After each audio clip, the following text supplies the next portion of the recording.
గంటలే పోలింగ్. రాష్ట్రంలో ఉదయం 7 నుంచి సాయంత్రం 6 గంటల దాకా. మావోయిస్టు ప్రభావిత 13 అసెంబ్లీ సెగ్మెంట్లలో 4 గంటల వరకే.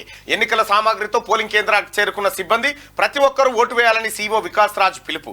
రాష్ట్రంలో లోక్సభ ఎన్నికలకు సర్వం సిద్ధమైంది. సోమవారం ఉదయం 7 గంటల నుంచి సాయంత్రం 6 గంటల వరకు పోలింగ్ జరగనుంది. మావోయిస్టు ప్రభావిత ప్రాంతాలైన 13 అసెంబ్లీ నియోజకవర్గాల్లో మాత్రం సాయంత్రం 4 గంటల వరకే పోలింగ్ ముగియనుంది. ఎన్నికలను పకడ్బందీగా నిర్వహించేందుకు ఎన్నికల కమిషన్ అన్ని ఏర్పాట్లు చేసింది. ఈవీఎంలు, వీవీప్యాట్స్, ఇంకు ఓటర్ లిస్టు తదితర ఎన్నికల సామాగ్రి తీసుకొని సిబ్బంది ఆదివారం సాయంత్రమే పోలింగ్ కేంద్రాలకు చేరుకున్నారు.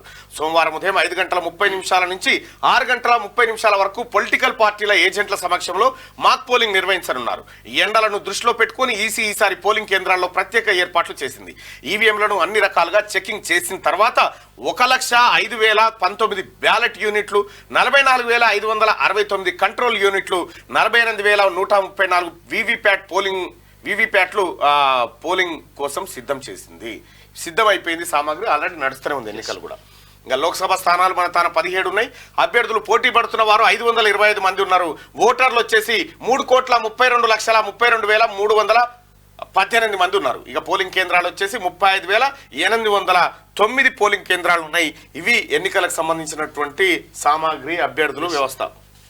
ఇంకా ఇది 4వ విడతలో పోలింగ్. 4వ విడతలో 96 సీట్లకు పోలింగ్ జరుగుతూ ఉంది.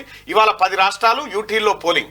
బరిలో 1,717 మంది అభ్యర్థులు పోటీ పడుతున్నారు. ఈ 4వ విడతలో ఆంధ్రప్రదేశ్లో 175, ఒడిశాలో 28 అసెంబ్లీ సీట్లకు ఎన్నికలు జరగబోతా ఉన్నాయి. ఇలా ఇంకా ఓటేయనున్న 17.70 కోట్ల మంది ఓటర్లు.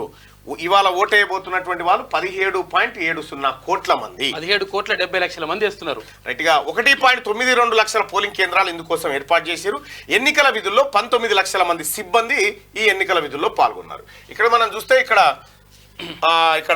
ఏపీ, ఆ తర్వాత తెలంగాణ, ఆ తర్వాత మహారాష్ట్రలో కొంత భాగం ఉంది, మధ్యప్రదేశ్లో కొంత భాగం ఉంది, ఆ తర్వాత ఒడిశా ఉంది, ఆ తర్వాత ఇది బీహార్, పశ్చిమ బెంగాల్ ఉన్నది.